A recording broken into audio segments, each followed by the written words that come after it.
Da zuwa muryar labarai TV.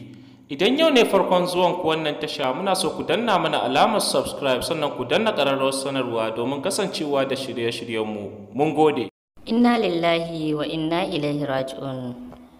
Allah ya yi wa babban limamin addinin musulunci na jihar Kano, Sheikh Dr. Ahmad Bamba BUK da ke jihar Kano rasuwa. Za a yi jana'izarsa a yau Juma'a da misalin karfe 1:30 na ranar yau a masallacinsa da ke unguwar Tudun Yola da ke jihar Kano. Ubangiji Allah ya gafarta masa, ya sa idan tamu ta zo mu cika da kyau da imani. Allah ka ba mu kyakkyawan farko da ƙarshe. Allah ka sa mu cika da kyau da imani. Kullu nafsin za'iqatul maut.